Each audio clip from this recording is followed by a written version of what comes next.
Vinegar எடுத்துருக்கோம். Vinegar chemical name acetic acid. அது கூட கொஞ்சமாக சோடியம் குளோரைடு சேர்க்கும். சோடியம் குளோரைடு என்பது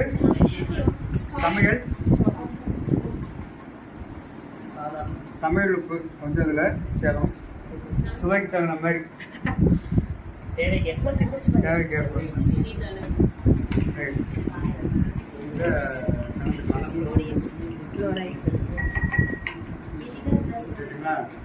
கணக்கு என்ன பண்றோம்னா இதில் காங்கிரஸ் தூள்கள்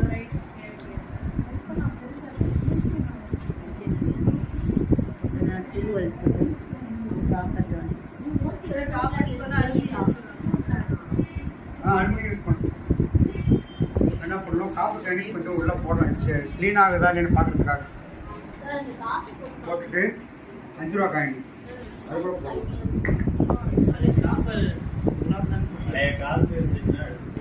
என்ன பண்ணுறது கூட சோடியம் பைகார்பனேட் சேர்க்கணும்.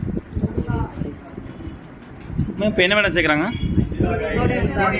என்ன மேடம்? Sodium bicarbonate.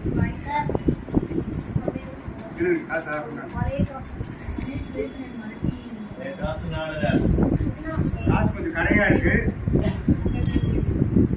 காசு எடுத்தாலும் பழசு தான். நீங்க எடுத்துக்குள்ள போட்டீங்கன்னா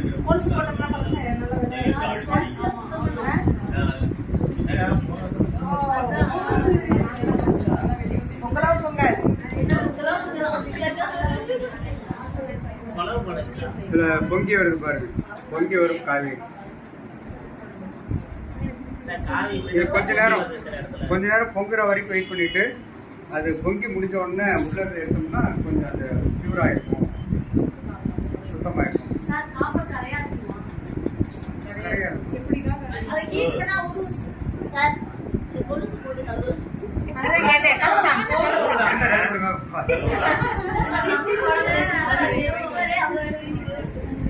வீட்டுல பூஜை பத்திரம் கழுவுறதுக்கு இதை யூஸ் பண்ணா பழச்சிருக்கு.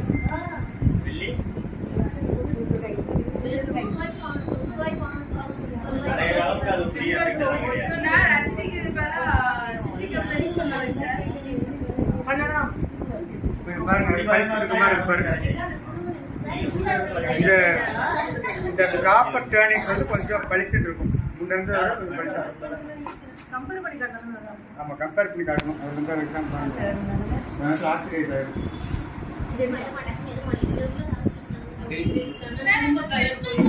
இந்த காப்பருக்கு இந்த காப்பு வித்தியாசத்தை பாருங்க, கொஞ்சம் வித்தியாசம் தெரியும். எப்ப ஒண்ணு இல்ல, வீட்டுல பூஜை பாத்திரம் கிளீன் பண்ணாங்க.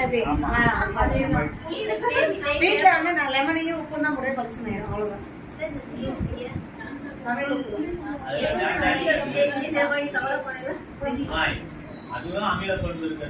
மேலதான் சிட்ரிக் புளி டாட்டாரிக் ஆசிட்.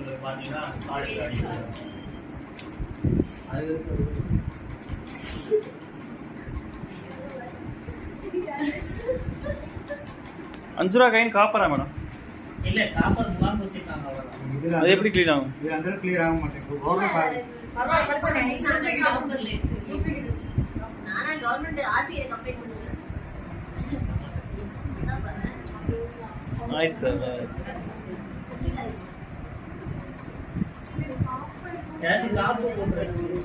காப்பு செப்பு மோதிரம் போட்டுருக்கீங்களா?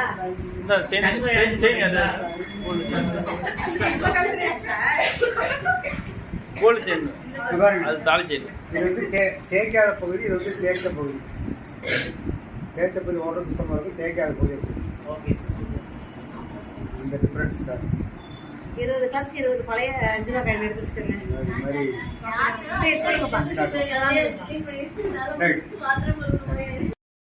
பிசிக்ஸில் என்ன பண்ணுறோம் அப்படின்னாக்க, ஆறாம் வகுப்புல இயற்கையில் வளைகோட்டின் நீளத்தை அளத்தல் அப்படின்னு சொல்லி ஒரு தலைப்பு. ஸோ ஒரு நேராக இருந்துச்சுன்னா இந்த மாதிரி ஸ்கேல் வச்சு நம்ம அளந்தோம். நேராட்டியும் கொஞ்சம் ஸ்கேல் வச்சு அளந்தோம். ஆனால் அது இதில் வந்து சமூடு பரவாயில்ல. ஒரு துணி பண்ணி பேக் பின்னாடி பக்கம் கேட்கும், அப்படின்னு கேட்கும். இதை வந்து உப்பு போட்டு நம்ம தண்ணிக்குள்ள வைக்கிறோம். ஃபஸ்ட்டு ஒரு 20 நிமிஷம் வச்சு நம்ம பார்க்கலாம். வச்சுருக்கேன், அப்புறமா நம்ம வச்சுருக்கேன். உப்பு வச்சு தண்ணிக்குள்ள நான் வைக்கிறேன்.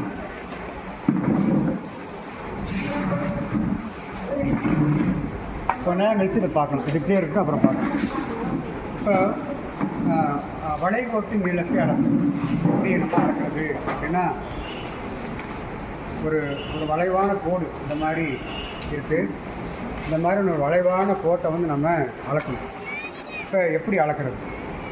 ஏதாவது ஒரு ஐடியா இருக்குங்களா? சொல்லுங்களேன் பார்ப்போம். ஒரு இதில் வச்சு அப்படி இது மேலேயே நூலை வச்சுட்டே போனோம்னாக்க கொடுக்கணும்.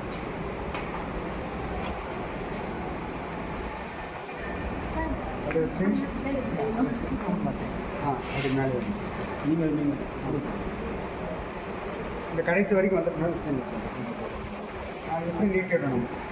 இது எப்படி நீட்டி எடுத்துக்கிட்டு நீட்டிட்டு இப்போ இந்த ஸ்கேலில் அளந்து பார்க்கணும். அளந்து பார்க்கும்போது எவ்வளோ 8 சென்டிமீட்டர் வரும். அதான் இந்த கோட்டினுடைய நீளம் அப்படின்னு சொல்லி. இது வளைகோட்டு நீளத்தை அளக்கும். இதுக்கு இன்னொரு மெத்தட் தெரியுங்களா? இதுக்கு இன்னொரு மெத்தட்டையும் அளக்கலாம் வளைகோட்டு நீளம். அது எப்படின்னா 6ஆவது புக்கில் இருக்குது, 6ஆவது சயின்ஸ் புக்கில் இருக்குது. அந்த 6th சயின்ஸ் புக்கில் இருக்குது சார். இந்த டிவைடர் இருக்குல்லைங்க சார், அந்த காம்பஸ்லாம் பென்சில் சொல்கிற மாதிரி இருக்கும். அது இல்லாமல் 2 பேர் கம்மியாக இருக்குல்ல, அது கவை. அந்த கவை எடுத்து சின்னதாக கவராங்க, ரொம்ப பெருசாக இல்லாமல் சின்னதாக வாயிருக்கு மாதிரி வச்சுக்கிட்டு ஸ்கேலில் நம்ம அளந்துக்கணும். அது 1 சென்டிமீட்டர் இருக்கிறதோ அது 1/2 சென்டிமீட்டர் தான் எடுத்துக்கிட்டு அளந்துக்கிட்டு நம்ம இதில் இப்படியே வச்சு அளந்துக்கிட்டே போகிறோம். 1 2 3 இப்படி ஒரு சென்டிமீட்டர் அளந்துக்கிட்டு இப்படி மாற்றி வச்சுக்கணும். இங்கே ஒன்று, அப்புறம் இங்கே ஒன்று, தொடர்ச்சியாக. இது ஏன்னா இந்த smart part of circle is straight line அப்படின்னு சொல்லி ஒரு கான்செப்ட் இருக்குது. வட்டத்தினுடைய சிறிய பகுதி நேர்கோடு அப்படின்னு சொல்லி ஒரு கான்செப்ட் இருக்குது. அந்த மாதிரி பார்க்குறப்ப நமக்கு சின்ன பகுதி ஸ்ட்ரைட் லைனாக தான் இருக்கும். ஏதோ சிங்கிள் பண்ணும் அப்படியே எத்தனை தடவை வருதுன்னு பார்த்துட்டு அதை வச்சு நம்ம ஒவ்வொரு சென்டிமீட்டர் அளக்கிறோம். ஒரு 10 தடவை வருது அப்படின்னா அது 10 சென்டிமீட்டர் அப்படிங்கிற மாதிரி அளக்கலாம். இது வளைகோட்டு நிலத்தை அளக்கும். இது ஒரு மெத்தடு. அடுத்து என்னென்னா, ஒரு ஒழுங்கற்ற பொருளுடைய கன அளவை நம்ம எப்படி கண்டுபிடிக்கிறது. ஒரு ஒழுங்கான பொருள் அப்படின்னு நீங்கள் மேக்ஸ் படிச்சு நிறைய பேர் இருக்கிறீங்க. ஒழுங்கான பொருள்னால் உங்களுக்கு தெரியும். ஒழுங்கான பொருள்னால் அதாவது ஒரு கன சதுரம் இருக்குது, கன செவ்வகம் இருக்குது அப்படிங்கிற மாதிரி இருந்துச்சுன்னா நமக்கு வந்து அதில் அதனுடைய உருளை அந்த மாதிரி இருந்துச்சுன்னா அது ஃபார்முலா போட்டு கண்டுபிடிச்சிடணும். இப்போ இது வந்து ஒழுங்கற்ற பொருள், ஒரு ஷேப்லெஸ்ஸாக இருக்குது. இதுக்கு கன அளவு எப்படி கண்டுபிடிக்கிறது? இது உங்களுக்கு தெரியுங்க, சொல்லுங்கள். எப்படி கண்டுபிடிக்கலாம்? வேறு இது ஒழுங்கற்ற பொருள். இது முதல்ல கன அளவுனா என்ன? கன அளவுனா என்ன? அதாவது வால்யூம்னு சொல்கிறது. அது எப்படி கண்டுபிடிக்கிறது? வால்யூம்னு என்னென்னு கேட்டால், ஒரு பொருள் எவ்வளவு இடத்தை அடைச்சிக்கொள்கிறதோ அதுக்கு தான் அதனுடைய கன அளவுன்னு இருக்குது. இப்போ இது வந்து எவ்வளோ இடத்த அடைச்சிக்கலாம். நிறை அப்படிங்கிற கான்செப்ட் வேறு, கன அளவுங்கிற கான்செப்ட் வேறு. நிறைனா நம்ம இதில் வந்து நம்ம இதில் எவ்வளோ பருப்பொருள்கள் இருக்குது அப்படிங்கிறது நிறைன்னு சொல்லுவாங்க. எடை அப்படின்னாக்க தராசில் வச்சு பார்த்தா எவ்வளோ காட்டுது அப்படிங்கிறது எடைன்னு சொல்லுவாங்க. இப்போ கன அளவுங்கிறப்ப இது எவ்வளோ இடத்த அடைச்சிக்குது. ஒரு மிளகா மூட்டை இருக்குது, மிளகா மூட்டையும் இவ்வளோ பெருசாக இருக்கும். அதே வந்து வேறு ஒரு அரிசி மூட்டையும் இவ்வளோ பெருசாக இருக்குது. அப்போ இது ரெண்டுக்கும் வித்தியாசம் என்பது அரிசி மூட்டை கணக்குது, மிளகா மூட்டை லேசாக இருக்குது. அப்போது அதில் மிளகா மூட்டையினுடைய அடர்த்தி குறைவு, அரிசி மூட்டையின் அடர்த்தி அதிகம். நிறைய எடை அந்த மாதிரி கான்செப்ட்லாம் வரும். நம்ம அந்த இடத்துல போல் இப்போ என்னோடய கன அளவு எப்படி கண்டுபிடிக்குது அப்படின்னா, இது வந்து இதுக்கு பேர் வழிந்தோடும் முகவைன்னு பேர். இது லேப்லாம் இருக்குங்க, எல்லா ஸ்கூல்லையுமே இருக்கும். நீங்கள் போகிற ஸ்கூலில் கேளுங்க, ஓவர்ஃப்ளோ ஜார்னு கேளுங்க, அல்லது வழிந்தோடும் முகவைன்னு கேளுங்க, தருவாங்க. வாங்கிட்டு நீங்கள் வாங்க ஸ்கூலில் போய் வாங்கிக்கிறீங்க, உடனே ஸ்கூலுக்கு போனதுனால நீங்கள் கேட்டால் தருவாங்க. இதை இப்படி வச்சுக்கிட்டு என்ன பண்ணுறோம்னா, இந்த கல்லை என்ன பண்ணுறோன்னா, இதில் பாருங்கள், இந்த வாய் வரைக்கும் தண்ணி ஊற்றிருக்கேன், மேலே வரைக்கும் தண்ணி ஊற்றிருக்கேன். இப்போ இந்த கல்லை உள்ளே போட்டோம்னா தண்ணி வெளியே வரும். வெளியே வரதை பிடிக்கிறதுக்கு இங்கே ஒரு ஜார் இருக்குது. இப்போ இந்த ஜாரில் அளவீடுகள் இருக்குது. இப்போ எவ்வளோ தண்ணி வெளியே வருதோ அது இதில் அளவீடுகள் இருக்கும். ஒரு 10 ml 20 ml அப்படின்னா அதில் அளவீடு வந்துடும். அப்போ அந்த 20 மில்லி தான் வந்து இந்த கல்லுடைய கனளவு. இந்த கல்லுடைய கனளவு வரும், சரிங்களா? அப்போ கல் வந்து மில்லி லிட்டரில் எப்படி சொல்கிறது? அது வந்து ஆக்சுவலாக மில்லி லிட்டர் சொல்லக்கூடாது, இல்லை சென்டிமீட்டர் கியூபில் தானே சொல்லணும். அப்படின்னா 1 milli litre equal to 1 centimetre cube. அப்போ 10 மில்லி லிட்டர்னாக்க 10 சென்டிமீட்டர் கியூப், அதாவது கியூபிக் சென்டிமீட்டர் அப்படின்னு சொல்லி எடுத்துக்கலாம். இப்போ நான் அந்த கல்லை வந்து இதுக்குள்ளார போடுறேன்.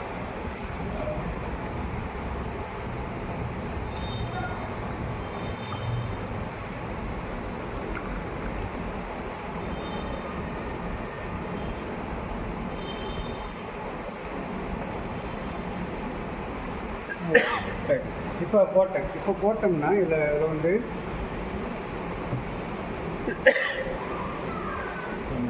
கிட்டத்தட்ட ஒரு 40 மில்லி அளவுக்கு தண்ணி வந்துடும். அப்போ 40 மில்லி லிட்டர். அப்போ அது வந்து இந்த கல்லினுடைய கன அளவு அப்படின்னு சொல்லுவோம். அதாவது 40 கியூபிக் சென்டிமீட்டர். இப்போ கியூபிக் சென்டிமீட்டர்ங்கிறத பசங்களுக்கு எப்படி சொல்கிறது, அவங்களுக்கு புரியாது. அப்போ அது எப்படி சொல்கிறது அப்படின்னா, ஒவ்வொரு சென்டிமீட்டராக ஒரு கனசதுரம் சேரும். கனசதுரம்னா நீளம், அகலம், உயரம். நீளம் இருக்கணும், அகலம் இருக்கணும், உயரம் இருக்கணும். பெட்டி மாதிரி இது எப்படி இருக்கணும், எல்லாமே எல்லா பக்கம் ஒரே மாதிரியாக இருக்கும், இல்லை ஒரே அளவாக இருக்கும். அப்படின்னா கனசதுரம். அந்த மாதிரி இருக்கக்கூடிய அளவில் எவ்வளோ தண்ணி பிடிக்குதோ அதுதான் ஒரு கியூபிக் சென்டிமீட்டர். இதை நம்ம ஒரு சார்ட் அட்டையில் வெட்டி ஒட்டி அப்படியே காட்டலாம் பசங்க. இப்படி நீளம் எல்லாமே ஒரு சென்டிமீட்டர் மாதிரி அழகாக கட் பண்ணி வச்சு காட்டலாம். அது ஒரு கியூபிக் சென்டிமீட்டர். அந்த மாதிரி பார்த்தா இதனுடைய கனவுல பார்த்தா 40 கியூபிக் சென்டிமீட்டர் அப்படின்னு சொல்லி இதில் நம்ம சொல்கிறோம். இது ரெண்டும் வந்து ஃபிசிக்ஸில் சொல்லக்கூடிய எக்ஸ்பிளைன். இதில் தான் உங்களுக்கு சந்தேகம் தான் எனக்கு சொல்கிறேன்.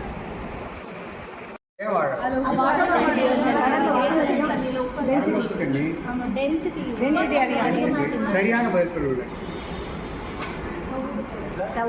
இல்லை சார், ஆற்று தண்ணியில் கடலில் கலக்குது சார். ஆற்று தண்ணியில் மீன் இருக்குது சார். இந்த மீன் கடலுக்கு போகுது சார். அப்போ கடலில் போனால் இந்த மீன் உயிர் வாழணும், வாழாது. ஏன் வாழாது? அழுத்தம் அந்த சமூடு படம் சொல்றீங்க. Right, very good. அதுக்கு தெளிவாக சொல்லுங்க. சமூடு படம் சொன்ன கிளாப் பண்ணு, அதுக்கே கிளாப் பண்ணு. நான் என்ன சமூடு படம் என்ன என்ன அடர்வு குறைவாக இருக்கு, என்ன அடர்வு அதிகமாக இருக்கு?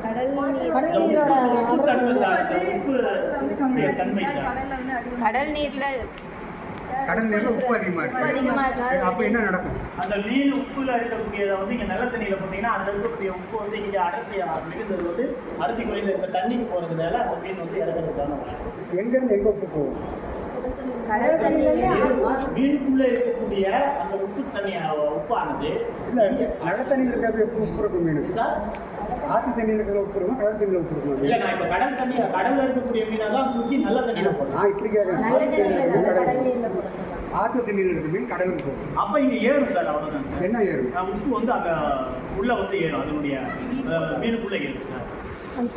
செறிவு அதிகமாகும் சார். செறிவு அதிகம். ஆமா, செறிவு வந்து அதிகமாகும். பாதி வந்துச்சு. செறிவு வந்துச்சு, உப்பு வந்துருச்சு, சவுடு பறவை வந்துருச்சு. எல்லாம் சேர்த்து ஒன்றா யாராவது சொல்லுது. அதெல்லாம் சேர்த்து வந்து நேற்று சார் டிஸ்கஸ் பண்ணார் மீட்டிங்கில், நிறைய டிஸ்கஸ் பண்ணார். அது காலையில் விருப்பட சொன்னார். நம்ம சார் சொன்னார். அதாவது நல்ல தண்ணியில் இருக்க மீன் வந்து பார்த்தீங்கன்னாக்க மீனுக்குள்ளார நீரின் செறிவு அதிகம், தண்ணியுடைய செறிவு மீனுக்குள்ளார அதிகம். இங்கே கடல் தண்ணிக்கு போனோன்னா கடல் தண்ணியில் நீரின் செறிவு குறைவு. இந்த கான்செப்ட் கொஞ்சம் கன்ஃபியூஸ் ஆகும். கான்சன்ட்ரேஷன் ஒன்று கடல் தண்ணியில் தானே கான்சன்ட்ரேஷன் அதிகமாக இருக்கணும், நல்ல தண்ணியில் கான்சன்ட்ரேஷன் குறைவாக தானே இருக்கணுங்கிற கேள்வி எனக்கும் வந்துச்சு. இப்போ என்ன சொல்கிறாங்கன்னா நீருடைய செறிவுங்கிறாங்க.